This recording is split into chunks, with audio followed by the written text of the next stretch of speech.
क्या आपने कभी सोचा है जिस तिरंगे को हम आज गर्व से लहराते हैं, जिस आज़ादी का हम हर दिन आनंद लेते हैं, उसकी कीमत क्या रही है? उस कीमत में किसी माँ का जवान बेटा था, तो किसी पत्नी का सुहाग था, तो किसी बहन की राखी थी, तो किसी बच्चे का पिता था।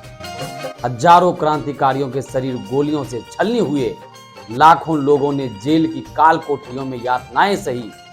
तब कहीं जाकर 15 अगस्त 1947 की वह सुबह आई जब भारत माता की बेड़ियां टूटी और आज़ादी का सूरज उगा। दोस्तों, आज की इस वीडियो में हम जानेंगे भारत की आज़ादी की पूरी कहानी। एक ऐसी कहानी जिसे सुनकर आपकी रगों में देशभक्ति दौड़ने लगेगी और आंखें भी नम हो जाएगी। तो वीडियो के अंत तक जरूर देखिए, क्योंकि यह सिर्फ इतिहास नहीं है, यह हमारे पूर्वजों के बलिदान की अमर गाथा है। सन 1600 ईस्वी अंग्रेज व्यापार करने के बहाने भारत आए और उन्होंने ईस्ट इंडिया कंपनी बनाई और उन्होंने धीरे धीरे भारत पे अपने पैर जमाने लगे।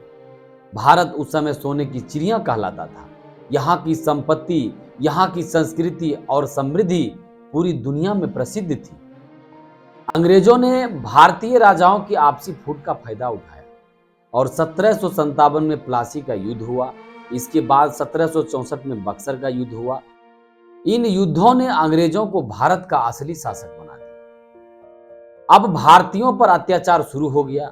किसानों से भारी टैक्स वसूले जाने लगे, गरीब भूख से मरने लगे, भारत का धन लूटकर इंग्लैंड भेजा जाने लगा। 1857 में भारत का गुस्सा फूट पड़ा। मंगल पांडे ने अंग्रेजों के खिलाफ विद्रोह का बिगुल बजा दिया। झांसी की रानी लक्ष्मीबाई ने तलवार उठाई और उन्होंने कहा, मैं अपनी झांसी नहीं दूंगी।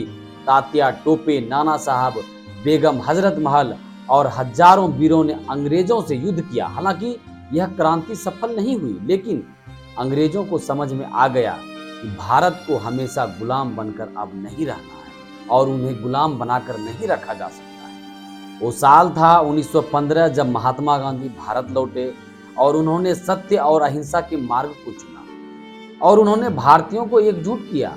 1920 में असहयोग आंदोलन शुरू किया। लोगों ने अंग्रेजी स्कूल, अदालत और वस्तुओं का बहिष्कार करना शुरू कर दिया। 1930 में गांधी जी ने दांडी मार्च निकाला और उन्होंने नमक कानून तोड़कर अंग्रेजों को चुनौती दिया। पूरा देश गांधी जी के साथ खड़ा हो गया। भगत सिंह, सुखदेव, राजगुरु, राम प्रसाद बिस्मिल, चंद्रशेखर आजाद, अशफाक उल्लाह खान, इन वीरों ने देश के लिए मौत को गले लगा दिया। जब भगत सिंह को फांसी की सजा सुनाई गई तो वे डरने के बजाय हंस रहे थे और उन्होंने कहा, इंकलाब जिंदाबाद, और हंसते हंसते उन्होंने अपनी प्राण की आहुति दे दी। और वो टाइम था 23 मार्च 1931 जब भगत सिंह, राजगुरु और सुखदेव को फांसी दे दी गई। लेकिन उनकी शहादत ने पूरे भारत को जगा दिया। नेताजी सुभाष चंद्र बोस ने आजाद हिंद फौज बनाई और उन्होंने लाखों भारतीयों को प्रेरित किया और उनका नारा था, तुम मुझे खून दो और मैं तुम्हें आजादी दूंगा। यह सिर्फ नारा नहीं था, यह आजादी की पुकार थी। भारत छोड़ो आंदोलन 1942 में गांधी जी के नेतृत्व में शुरू हुआ और पूरा देश अंग्रेज के खिलाफ हो गया। लाखों लोग अरेस्ट हुए, जेलें भर गई, लेकिन भारतीयों का हौसला नहीं टूटा।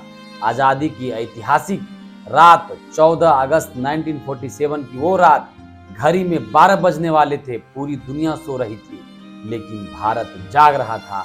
हर गांव, हर शहर, हर गली, हर आंख में एक सपना था और जैसे ही रात के 12 बजे भारत ने अपनी आजादी की सांस ली और सदियों की गुलामी हमेशा के लिए समाप्त हो गई। दोस्तों, 15 अगस्त 1947 को लाल किले पर पहली बार हमारा तिरंगा झंडा फहराया गया। भारत स्वतंत्र राष्ट्र बन गया। लेकिन दोस्तों, यह आजादी मुफ्त में नहीं मिली थी, इसके पीछे लाखों बलिदान थे। विभाजन का जो दर्द था वो भी था। जहां एक ओर लोग आजादी का जश्न मना रहे थे, वहीं दूसरी ओर भारत का विभाजन हुआ। लाखों लोग अपने घरों से बेघर हो गए और हजारों परिवार बिछड़ गए और अनगिनत लोग दंगों में मारे गए।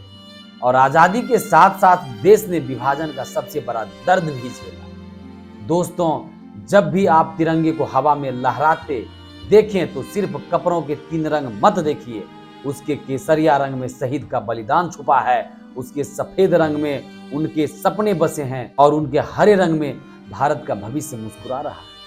आज हम अपने घरों में सुरक्षित हैं क्योंकि कभी कोई जवान सीमा पर शहीद हुआ था। आज हम खुलकर बोल सकते हैं क्योंकि कभी किसी क्रांतिकारी ने फांसी का फंदा चूमा था। आज हम स्वतंत्र हैं क्योंकि किसी मां ने अपने बेटे को भारत माता के चरणों में समर्पित कर दिया था। दोस्तों, जब भी जन गण मन बजे तो सिर्फ खड़े मत होना, एक पल के लिए उन शहीदों को याद करना जिन्होंने अपने आप को हम सब के लिए, देश के लिए कुर्बान कर दिया ताकि हमारा कल सुरक्षित हो सके। आइए हम सब मिलकर कहें, वंदे मातरम, भारत माता की जय, जय हिंद, जय भारत। और अगर आपको यह वीडियो पसंद आई हो तो इसे ज़्यादा से ज़्यादा लोगों तक शेयर करें ताकि हर भारतीय अपने शहीदों के बलिदान को याद रख सके। Thank you so much. और इन्हीं शब्दों के साथ आपसे हम लेते हैं विदा। फिर मिलते हैं एक नए वीडियो के साथ और एक नए टॉपिक के साथ। तब तक के लिए आप सबको नमस्कार। Thank you so much.